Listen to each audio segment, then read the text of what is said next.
People think you need to be rich in order to move abroad. Here's what we actually spent on our first year in Portugal. I'm gonna break it down. First, we can't talk about anything serious today without a winter coat. It's 11 degrees Celsius today outside, so it's colder in the house. Okay, let's jump in. You're assessing and calculating, how can I make a move overseas? If I save this much, I can make a move in this many years. Or if I cut out this particular thing, then I can maybe make the move sooner. If you're in the middle of all that mental noise, I just want to make this video to kind of show you what it was like for us and to like give you cold hard numbers and really show you the breakdown. I'll also talk about what worked and what didn't work. I'll talk about how much we had in savings, what our rent breakdown was, how we were able to fund it, and I'll also talk about, healthcare costs, that kind of thing, as well as the hidden costs that no one mentioned to us, but that we learned the hard way, just making the move ourselves. When we moved, we had 25,000 euros in the bank in a savings account. We had some other things like stocks, things that were not available to us in terms of liquidity. And that was important because when you file for visas, you have to prove subsistence. You have to prove you can take care of yourself, that you have enough in the bank to take care of yourself for at least a year. And so many countries will give you an amount that they require for the year per adult and per child. And that's just to ensure that when you move, that you're not going to be a burden to the system. Whatever country that you're looking at moving abroad, you'll want to look for that number. For Portugal, it was 8,000 euros about per adult for the year. So you needed to have 1 year, 8,000 euros per adult. And then I think kids were 4,000 euros. So for our family of 4, we had 2 adults, 2 kids.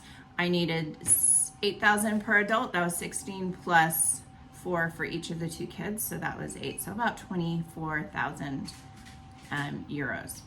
And they look at bank statements and things when you apply for your visa. Also had, like I mentioned, had a few investments, but we also were able to fund our move because our plan was that we were going to keep our house that we owned, and we were going to rent it as a long-term rental, 31 days or more. So not a short term, which would be under 30 days like Airbnb, not that, but an executive rental, 31 days or more. Things like traveling nurses, people moving to the city that needed a place to stay for 3 to 6 months, that type of thing. So we were going to have passive income, passive rental income from our house in Nashville. So with that passive income, as well as a US-based coaching business that we were running, that was what we were going to use for our income.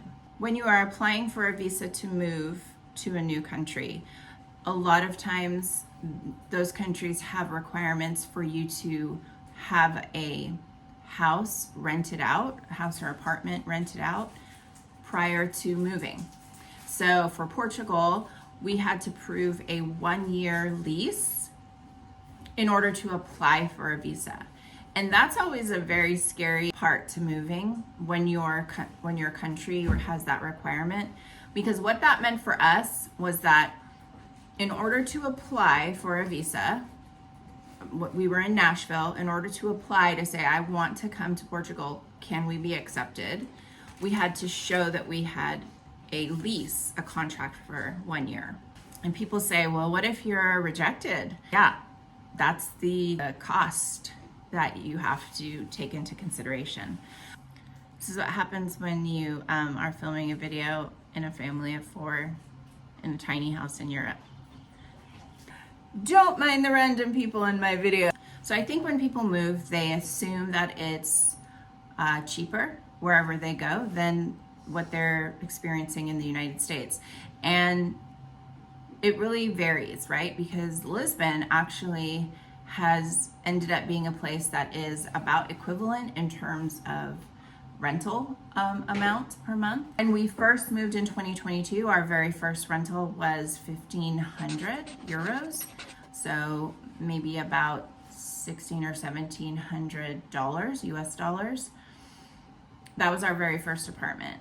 And then about a year after that, the rental prices really skyrocketed and you couldn't find an apartment that inexpensive. We were also looking for a 3-bedroom. Now, I think if you were to look for a rental in Lisbon, maybe for a 3-bedroom, you're looking at about 2,000 euros, bare minimum.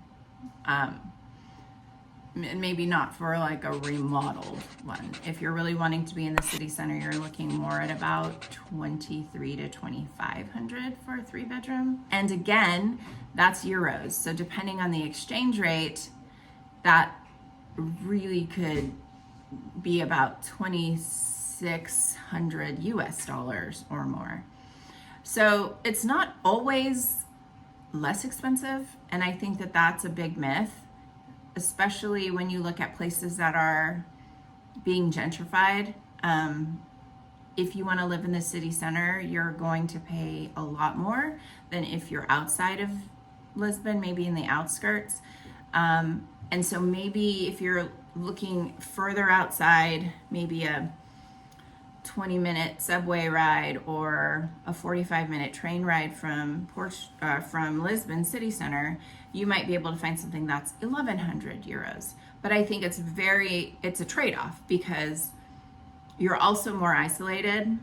There are also less English speakers the further you get out from the city center. So if you don't have a good grasp of the language, you're going to feel a lot more isolated, and your transition may be a little bit harder than if you were closer to services and a tourism area where a lot more people speak English or are able to speak other languages. Utilities was also something that was a little bit more than what we were expecting because there is not central air, and apartments are not insulated as well as they are back in the United States.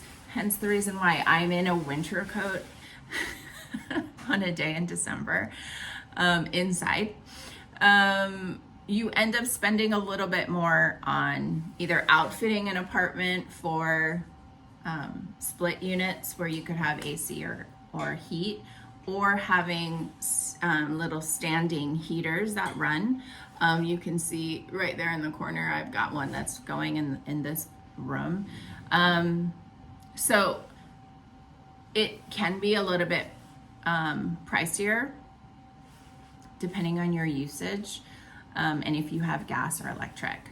For us, we were paying about 100 to 150 euros per month for electric, and then maybe 50 euros for water.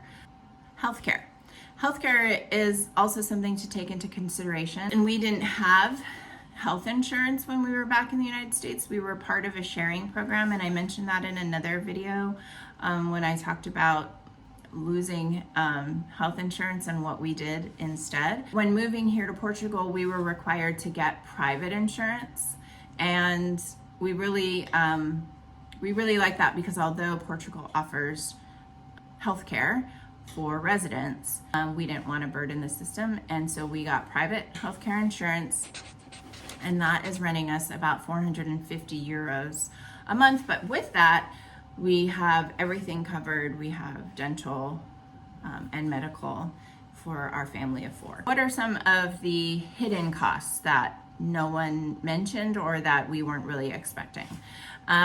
Exchange rates. When we moved, the exchange rate was pretty much 1-to-1. And over the few years that we've been here, the exchange rate has been terrible for us.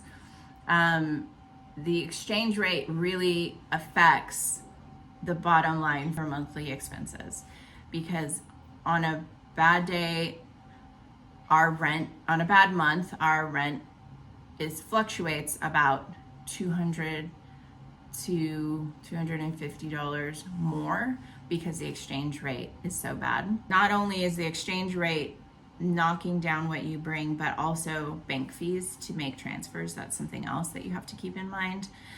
Running a business overseas, you know, we knew that it was going to be hard, but I don't think we were fully prepared for the amount of energy that it would require to figure out things like taxes and setting up taxes for two countries. Like owning a car is a lot more expensive here in Europe than it is in the States. And buying a car is expensive. Gas is really expensive here. So we don't have a car because it's just not an expense that we want to incur right now. And we get around with public transportation because we live right in the city center. So we have a monthly pass that we buy, and the kids are free, which is nice. And we pay $40 a month, and we can ride every train, ferry, bus, metro for that 40 euros a month. Managing a rental unit from afar. That was something that we also underestimated the amount of energy that would require. We did have a rental company as a mediator, but things happened while we were here that were unexpected. And I think that's the biggest thing, is that the unexpected things really take you out. Like we had a pool with our rental unit, and the pool actually like collapsed. And we weren't expecting that, and we had a Ring camera, and then we realized, oh my God, look, the pool is completely empty. And there was like someone checking in that day. So those kinds of things, again, are a lot of energy to manage from afar. And other things like starting new businesses, like if you have business ideas, starting them from another country can be tough. Just require a little bit more thinking through things than already what would be required if you were just staying back in the United States. You don't have to be rich, but you do want to have access to enough cash set aside for unexpected things. It is completely doable. You have to think through as much passive income that you can generate back in the United States as you can, because your options for generating cash might be a little bit more constricted here. And I think that with all of that, if you were to ask me, would I move again? Would I do it again? My answer would be wholeheartedly, without even 1 ounce of a hesitation, yes.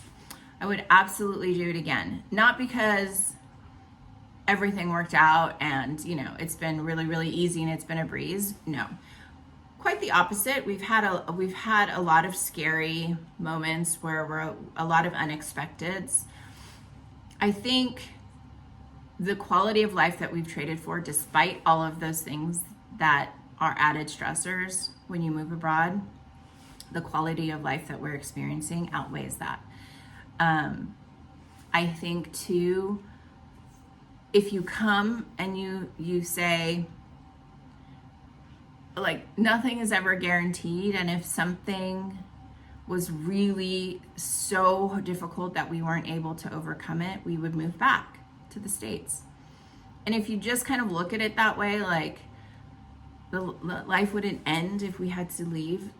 If something went so significantly wrong that we couldn't sustain life here, we would have to go back to the States. It would be disappointing, but it would have been an experience, and we would be grateful for the experience anyway. So you have to be okay living with a little bit less attachment to security and more an attachment to, like, making life work, watching life unfold, and enjoying being present in that, and wanting to, like, slow down, wanting to really enjoy life, and finding the balance of enjoying life even though life feels a little bit less controlled and comfortable and neat in a box.